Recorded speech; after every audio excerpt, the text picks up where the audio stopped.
Hi, it's Doug Holland, LMT, with another massage tip for massage professionals. Today we're going to be discussing sciatic pain due to piriformis syndrome and how we might be able to massage the area to help. Now we know sciatic pain is a debilitating issue for most people. Just doing normal daily tasks can be very, very difficult. They'll describe their butt being on fire and pain shooting down the back of their leg. That's a classic scenario that they'll deal with. Now it's very important that they go to a doctor first, because what a doctor is going to do is they're going to give them the slump test, the straight leg test, walking on heels test. These are ways for them to determine if it might be coming from the lower spine. And if it is, they'll take an x-ray and see if there's any herniated discs. We need to know that. Is there any herniation of discs? Because that changes everything. But let's say the doctor says no herniation of discs, everything's fine in that area, we just have some very unruly muscles. That's where we come in. All right? So there's certain tests that I like to do to determine if it is the piriformis. We're going to go to the table. I'm going to show you what tests I do. And then we're going to go to the whiteboard and I'm going to explain how this piriformis pinches the sciatic nerve. And then we're going to demonstrate how to work on a patient to bring relief to this very, very debilitating condition. Okay, so there's two tests that I really like to do to test for piriformis syndrome. And the first test is called the clamshell test. And what we're going to do is we're going to have the patient have a bend in their knees that simulates what the front of a clamshell kind of looks like. Now it can be at a little bit of a 45-degree angle, even possibly 90 if you wanted to. I find that just a nice knee bend works best. What I do is I put my hand right on the posterior aspect of the pelvis and I just pin it. And then I ask the patient to take this knee and bring it towards me like a clamshell, opening it up. And they go ahead and they open it up. And I find out if there's any pain in that movement, if they feel anything deep in the buttocks in that particular movement. If not, then I put some resistance on the knee and I push and I have them try to push back at me. And then again, I ask the same question. Do they have any pain deep in their butt? If they say yes, that's usually a positive that they do have a piriformis issue. Now we're going to have her put her knee all the way down here and relax. I'm going to straighten both legs, and now we're going to do the lateral leg test. And this is another dead giveaway because the piriformis is an abductor. So again, I'm going to pin that same part of the hip, and I'm going to ask her to lift her leg towards the ceiling all the way up. I'll ask her if she's having any pain. If she does not, then again, I will press and push and resist and see if they feel any pain in the eccentric movement that I'm doing here. And then I might even have her do a concentric movement, push back up towards the ceiling, just to check one last time. So if there's nothing there, go ahead and relax your legs. That pretty much is going to tell me that they don't have an issue in the piriformis. If they have any kind of pain deep in their buttocks there, you can bet it's probably that. Now there's some stretching techniques you can use. You can have them on their back and stretch them. It's just really hard to do unless they're fully clothed. That's why I have a requirement that my patients all have underwear and bras on, so that if we have to do these stretches. But this is just going to confirm to me where I need to go next. All right, so now we're going to go to the board and I'm going to show you why this muscle causes the problem before we get on and work her over for this condition. My wife was kind enough to make this image for me because, as you guys know, my artistry is simply terrible. What we have here is a posterior view of the pelvis itself. Now we know the pelvis is made of three bones. We have the ilium, the bottom is the ischium, and then we have the pubis, which does not show here, but that's what joins the two hips together. The three of these bones make up the pelvis itself. Out here we have the greater trochanter of the femur bone. I'm kind of just getting my eye view of this to see how we're going to do this. All right, so let's do this. I don't have a picture of the sacrum here because it just complicates it. I'll just use a triangle and we'll call that the sacrum because it is kind of like a triangle. You have the base and then the apex is on the bottom. All right. And that is the last of the vertebrae. You have the sacrum coccygeal. That's the end of the spinal column itself. And what we have here is we have a specific muscle called the piriformis, and it attaches to the anterior side, right through here, the anterior side of this sacrum. That's where it originates. And then it goes all the way through to the greater trochanter. That's what allows it as a muscle to abduct the leg as well as externally rotate, which means turn your foot outwardly like this.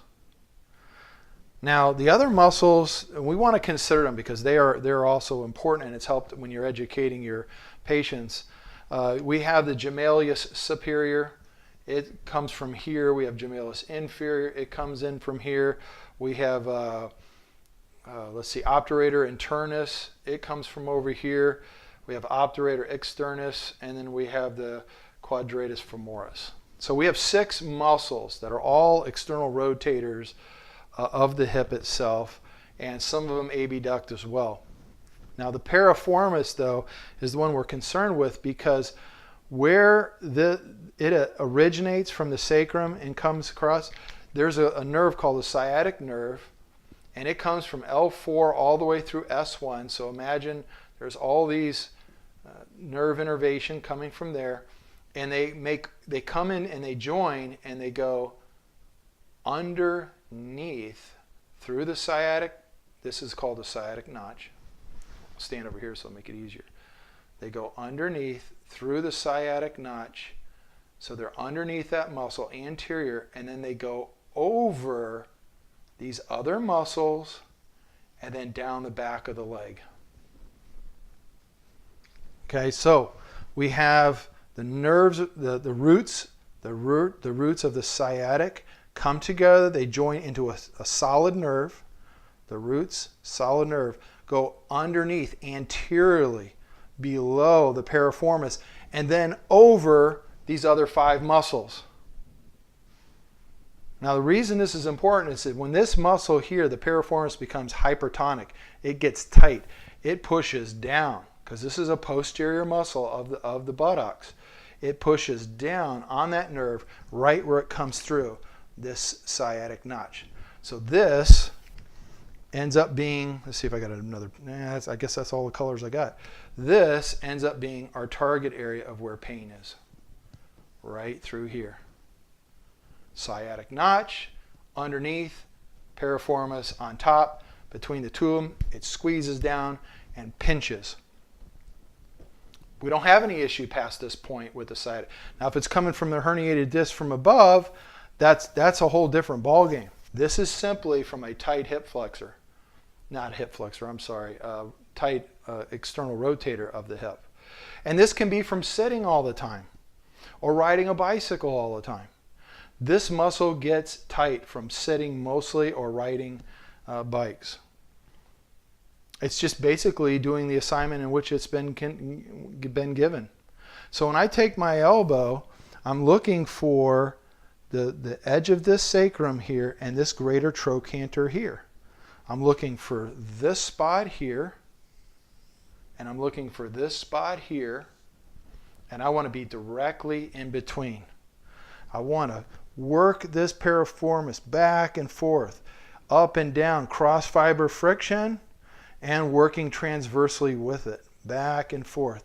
So I'm using my elbow or I'm using my fist. Remember when I demonstrated, I took my fist and I found that spot by moving the leg back and forth. This is where I want my fist. Now remember, you got to get through the gluteus maximus, medius, and minimus to get to there. That's why we have to go so deep to get to this muscle. Some people don't even believe you can get to it. You can get to it. It just hurts crazy when you actually do it. But if they're willing to take the pain and the discomfort that comes with getting to this muscle, they will feel tremendous relief if the muscle spindle resets or the Golgi tendon organs relax, if which are responsible for tension on the tendons themselves. But we can get that to relax, boom, you're going to have the happiest patient in the whole wide world. All right, so on to the table to demonstrate. Okay, so now it's time to demonstrate how I actually do this work. There's two techniques that I like to use. One, I like to find where the soft tissue through the gluteus maximus, medius, and minimus, those are the three superficial layers. To get through that piriformis, I need to find the valley, that deep valley that's on the posterior aspect of the pelvis, okay? And so what I do is I take my fist and I put the flat part of my fist right there where I kind of guess. I've been doing this long enough now that I kind of know where it's at. But I put my fist there. And the way to know for sure is you take the leg, you slightly abduct it, just a little bit, and then you bring the foot up. And as I bring the foot up, I'm going to feel the change in pressure with these external rotators here. So what I'm going to do is I'm going to medially rotate. This is medial rotation of the hip. Even though I'm laterally moving the foot, it's medial rotation of the hip. And I'm trying to see if my fist is in that groove. And then I'm going to laterally rotate the hip. And I'm not quite in there. I need to move my hand just a little bit. And then as I rock back and forth, I'll find that sweet spot right in between the greater trochanter of the femur and the sacrum. There's a little valley in there. And so now what I do is I apply pressure. Now I found the piriformis. I can feel it. It's like guitar strings up underneath her.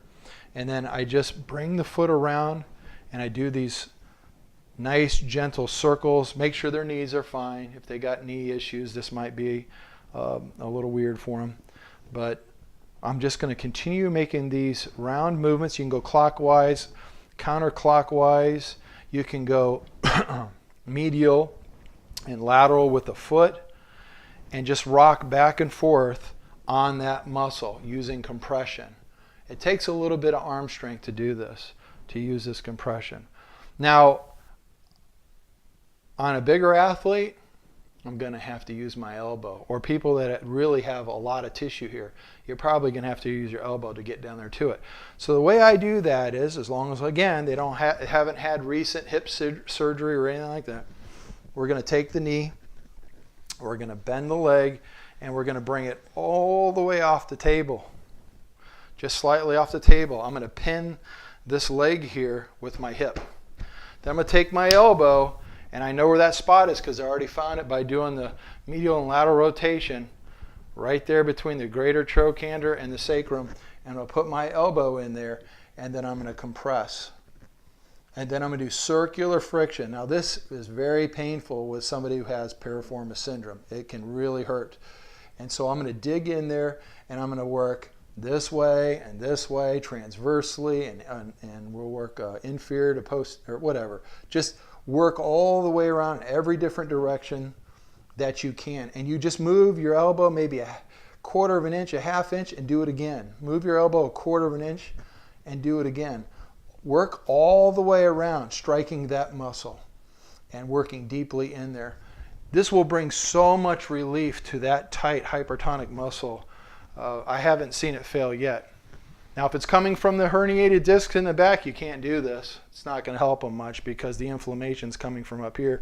So we're going to be more superficial with light massage in that area, and we're not going to do any twisting of the legs or anything like that. But if it is the piriformis, and we found it through testing ourselves, we will nail that baby and we'll make it feel a whole lot better. Well, I hope you enjoyed this massage tip for massage professionals on piriformis syndrome. And just realize it's going to take a few visits to really make a person feel better that might have this condition. And if you enjoyed this video, just hit like and subscribe, because we're going to continue to make more and more of these educational videos that can hopefully strengthen our businesses as professionals in this industry. Until next time, just remember this: if there's no discomfort on the table, then it's probably nothing more than a foo-foo massage.